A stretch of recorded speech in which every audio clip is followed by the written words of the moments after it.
Tonight, here's what people are talking about. Let's be truthful about it, because the Holocaust isn't about race. And with those 8 words, Whoopi Goldberg became the hot topic. My words upset so many people, which was never my intention. But did last night's Colbert appearance do more harm than good? And after 22 seasons, Tom Brady calls it quits, but he forgot to mention someone in his retirement post. Plus, life after Joe for Teresa Giudice, who found love with Louis. Anybody messes with my thing and tries to hurt a person I love, it's not going to be good. And what happened when her ex Joe and Louis met for the first time? Oof, find out now as People starts right now.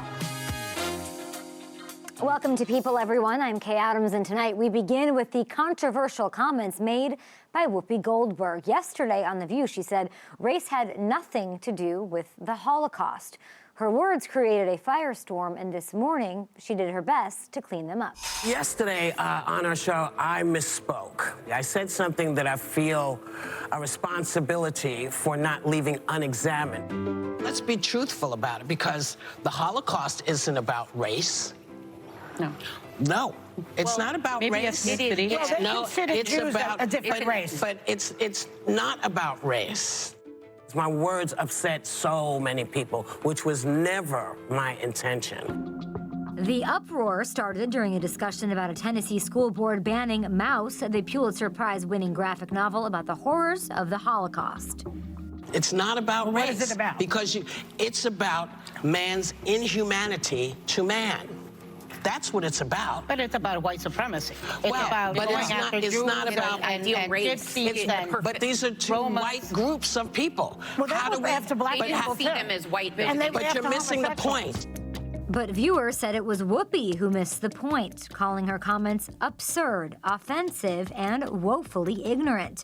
The CEO of the Anti-Defamation League tweeted, "The Holocaust was about the Nazis' systematic annihilation of the Jewish people, who they deemed to be an inferior race." I don't want to fake apologize. You know, I'm very upset about that people are misunderstood what I was saying. The 66-year-old tweeted an apology and attempted to explain her view last night on The Late Show with Stephen Colbert. As a black person, I think of race as being something that I can see. So I see you and I know what race you are. And the discussion was about how I felt about that. I felt that it was really more about man's inhumanity to man. You can't tell who's Jewish. You don't know. It's not something that people say, oh, that person is Jewish or this person is Jewish. And so that's what I was trying to explain. Whoopi says she's torn up that some people are calling her anti-Semitic, and she's changed her understanding of the Holocaust. It is indeed about race, because Hitler and the Nazis considered Jews to be an inferior race. Now, words matter, and mine are no exception. I regret my comments, as I said, and I stand corrected. I also stand with the Jewish people, as they know, and y'all know, because I've always done that. After Whoopi's apology, she went on to have a meaningful conversation with Jonathan Greenblatt of the Anti-Defamation League to further explain why the Holocaust was indeed about race. He suggested The View add a Jewish co-host to fill the spot vacated by Meghan McCain. Now to more news. I mean, would you look at her? Jennifer Lopez is opening up about her rekindled romance with Ben Affleck 7 months after making it Instagram official. It is tonight's People cover story.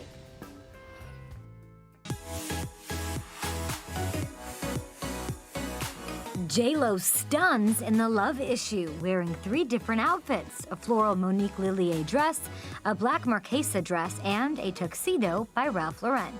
And she says she feels so lucky and happy and proud to reconnect with Ben, explaining, "When you find somebody and you really, really love them and you get a second chance at that, that is a really rare, precious, beautiful thing, and we don't take it for granted."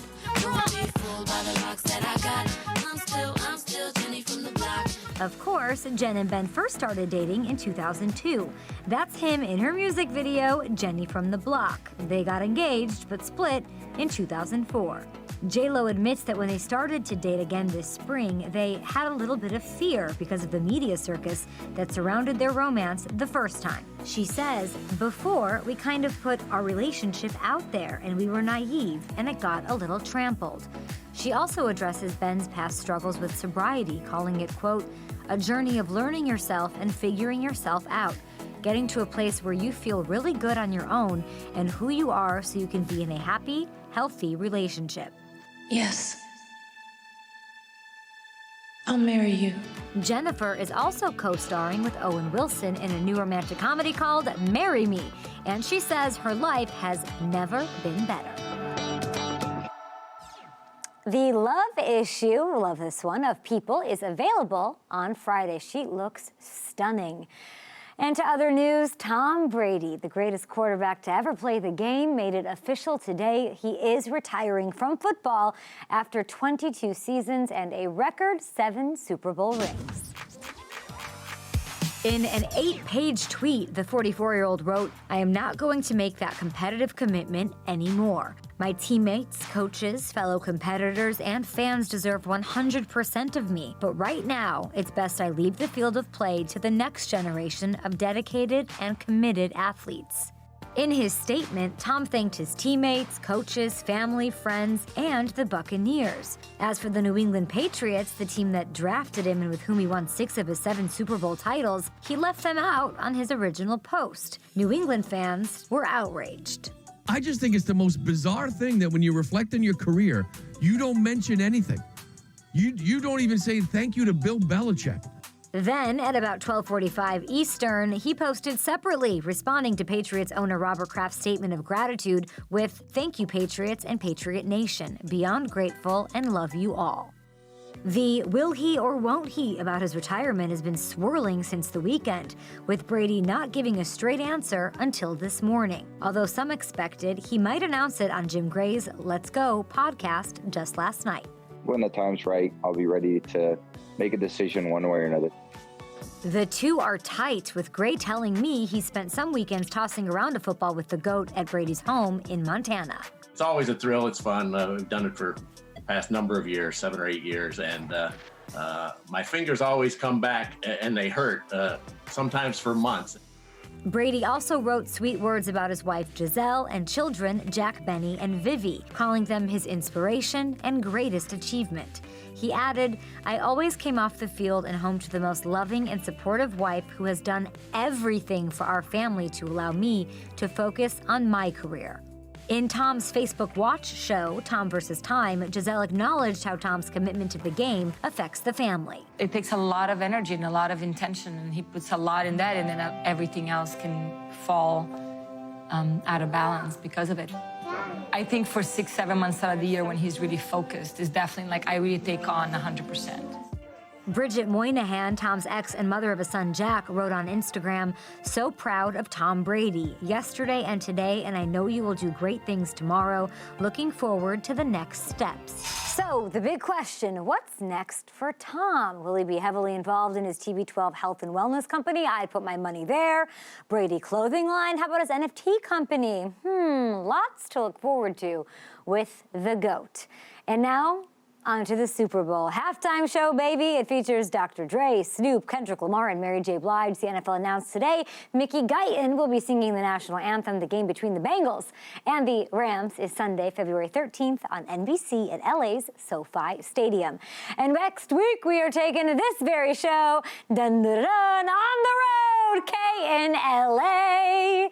That's pretty gorgeous. Yeah, they actually put that in. It's not a graphic. They built it. Our budget was really through the roof. The clearances and things with the NFL, it's crazy. What do you got? Let's talk about this. A star-studded night. Many of Bob Saget's famous friends came to honor him at LA's Comedy Store. Stars arrived at the Comedy Store in Los Angeles to honor and celebrate Bob Saget. Bob's close friends John Stamos, Jim Carrey, John Mayer, and Jeff Ross were in attendance, as well as Bob's widow, Kelly Rizzo. Halle Berry looked out of this world at last night's premiere for her new sci-fi space thriller, Moonfall. She wore a black ultra mini dress with a low V and puffed sleeves. Heidi Klum was also on the black carpet, wearing a plunging black vinyl blazer with matching pants. In breaking news, the governor has just ordered the mass evacuation of the entire West Coast. While Halle's character in the film is determined to save the world, if the moon was falling from the sky in real life, Halle would have a different response. I'm running. No, there's nothing I can do. And Adele shut down the rumors that there is trouble between her and boyfriend Rich Paul. She posted a photo of herself laughing with a caption announcing that she's performing at the Brits next week, ending with the mic drop line, "Oh, and Rich sends his love." Even 23 years in, I'm excited, terrified and excited. And we can't get enough of And Just Like That. And just when the series is coming to an end, we get more. It's the And Just Like That documentary, and we have your first look. Action. What? Oh, action. Wow. Oh. Tomorrow we have the very first scenes in the show. Roll it! Even 23 years in, I'm excited, terrified and excited. It's unbelievable. It's a big deal. I know, I'm panicked. Charlotte has hot flashes. I want to start it with, I haven't had my period now for 4 months, so I think I'm finally in menopause. And Lily seeing and being like, Wait, Mom, Charlotte, come here quick. You may not be as done as you think. Sarah Jessica is so tactile. Action. When someone yells action, I just feel more whole.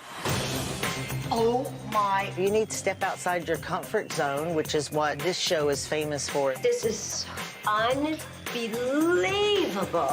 We have to wear this. It's everything. We're here, and it's a testament to these three actresses.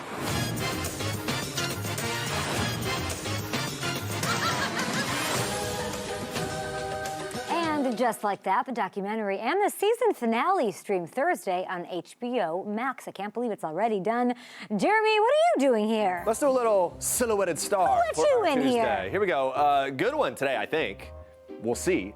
I think the silhouette itself gives it away. He has a matching tattoo with Ed Sheeran, auditioned for The X Factor at the age of 16 with a Stevie Wonder song. Before becoming an artist and a superstar, he worked in a bakery in England.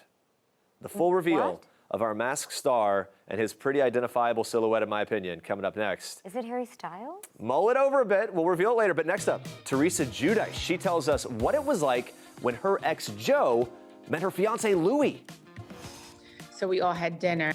You know, at first I was a little nervous about it. And later, Alzheimer's is the 6th leading cause of death for adults in the U.S. These inspiring teens are doing something about it. And it just, I hope will make everyone feel a little less alone in their experiences.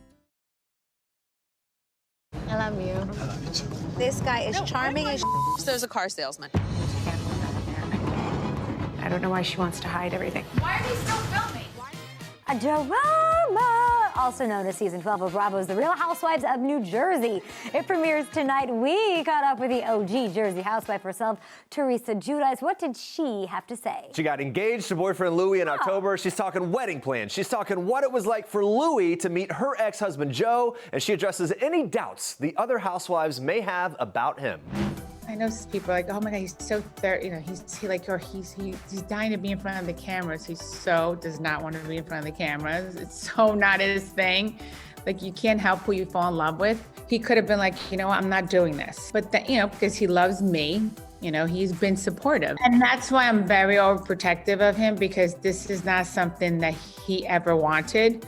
So this is my thing. So if anybody messes with my thing and tries to hurt a person I love, it's not gonna be good. You want to try to pop my love bubble? It's not going to happen. Teresa and Louis have already started planning their wedding, and she says it's a dream come true. He's so everything I've ever wanted and more, because he's wants to do it with me. Like my first wedding, I did everything. Like Joe did not look at one thing. Louis so into it. He's like, I love that. He's a Taurus like me, so we're like both this, I'm just saying, we have so much in common, which I think that's a great thing. Despite their differences, Joe Giudice and Louis met face-to-face last spring. It really wasn't my doing. It was Louie's doing. Like we were going to Bahamas because my girls went to go see Joe. It was last Easter, and then Adriana had to get back for dance for her because she's a competitive dancer. Because it was COVID, so the other girls could stay. So then Louie and I went to go pick her up, and then while we were going there, like Louie DM'd Joe and said, "Since we're coming out there, let's have dinner." As for whether Teresa and Louie's wedding will be televised, all right, you know what? At first, I was like, absolutely not. I was like, it's not. If anything, I don't want to do it on Housewives. If anything, if I get my own show. In the meantime, Teresa's got one message. I want to just spread the love. So if someone is searching for love, just keep the faith. You will find love. There you go. And Teresa also said that despite their rocky relationship last season, she and Jackie went on a double date this season. They are getting along great, everybody. Rest easy. Things are going well. At least for now. At least for now. Season 13. That's right. Thanks, Jeremy. Coming up, they are the remarkable teens whose families have been ravaged by Alzheimer's, and they're doing something about it. Seeing the dramatic transition my grandfather has had in the last year is really scary. So inspiring what they're doing to help find a cure next. I'm impacted by Alzheimer's. I'm impacted by Alzheimer's. Teens like these are hoping to get Gen Z on board as Alzheimer's and dementia ravage more and more families. It's the 6th leading cause of death for adults in the U.S., and an estimated 6.2 million Americans are living with the disease. Now, we'd like you to meet some students who want to change that for their generation and beyond. My personal connection to Alzheimer's is my grandmother. Her memory started getting particularly bad around 2009. Sophia Lou's grandmother, Hu Fan, began showing signs of memory loss when Sophia was a toddler. For Sarah Phillips, her grandfather Philip's Alzheimer's was diagnosed 2 years ago and grew worse during COVID. Grandpa. Seeing the dramatic transition my grandfather has had in the last year is really scary. I've definitely learned how to appreciate the little things. So, the 2 high school students who play soccer together teamed up with a few other kids their age and took action. They formed a teen board for Caring Kind, an organization in New York City that helps people grappling with Alzheimer's and dementia, as well as their families and caregivers. They made it as easy as possible for us to integrate them, which again, as teens is very impressive. It wasn't what can we do and open-ended. It was, here's what we'd like to do. Here's the video that we created. We want to share our story. We want to raise awareness. They had a plan, which was really excellent. Sarah wants to be a doctor like her grandfather, to whom she is very close. The high school junior has always been interested in Alzheimer's, even before her grandfather's diagnosis. She's currently working on a research project through Columbia University. I think that if he understood fully what she's doing, he'd be enormously proud of her. He is. He has always been very proud of her. But I think that's part of her passion of carrying it forward for him and in his honor. Despite the language barrier with her Cantonese-speaking grandmother, Sophia has a tight bond with her over things like knitting and music. It's been a matter of just sort of like, seeing them sit together. Sophia will hold her hand and just sort of like physically be with her, which I think is a very calming kind of experience. And my mom just lights up. Sometimes they'll have full conversations with you. Sometimes they won't remember who you are. Being a founder of Caring Kind's teen board has turned out to be very rewarding for the high school sophomore. I didn't know that so many people like me were affected by Alzheimer's disease, and it's really nice now being on the board and getting the opportunity to reach out to other teens to hear about their experiences too. And it just, I hope will make everyone feel a little less alone in their experiences. Now, if you know a teen who has a loved one with Alzheimer's or dementia, encourage them to look up the Teen Board's videos on YouTube or at caringkindnyc.org. Jeremy Parsons. Feeling pretty good about the silhouetted star. Yeah. I wish you dressed more like this guy.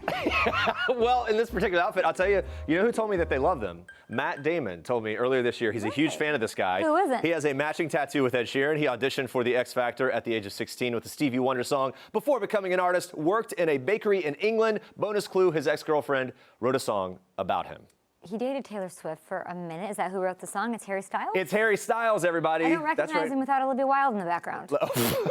I do love his outfit there, though. Looking good, the whole thing. Great. Happy birthday to Harry. He is 28 years old today. He's doing a tour and the whole thing. Love that guy. Love it. Coming up, what effect did Squid Game have on Kristen Bell? Find out one last thing next. I used to feel bad for you, but I do not feel bad for you anymore, and I will not pray for you anymore. Carol! Kristen Bell starring in the murder mystery parody The Woman in the House Across the Street from the Girl in the Window. It's streaming now on Netflix. Kristen also starring in tonight's One Last Thing with our very own Sandra Vergara. Good night, everybody. Last time a TV show left you on the edge of your seat. Oh, every episode of Squid Game. Last time you made a casserole dish. I've never made a casserole dish. Really? I mean, I've made lasagna or ziti, like if you consider a lot of items in a baked dish Italian style. Yeah, that's a casserole, fair enough. Last time you had a super mom moment. Look, every day that I get them out of this house and to school, I feel like super mom. Last romantic gesture you did for Dax. I mean, let him sleep in really late on the weekend because I knew he needed it. Oh. Like, everybody quiet.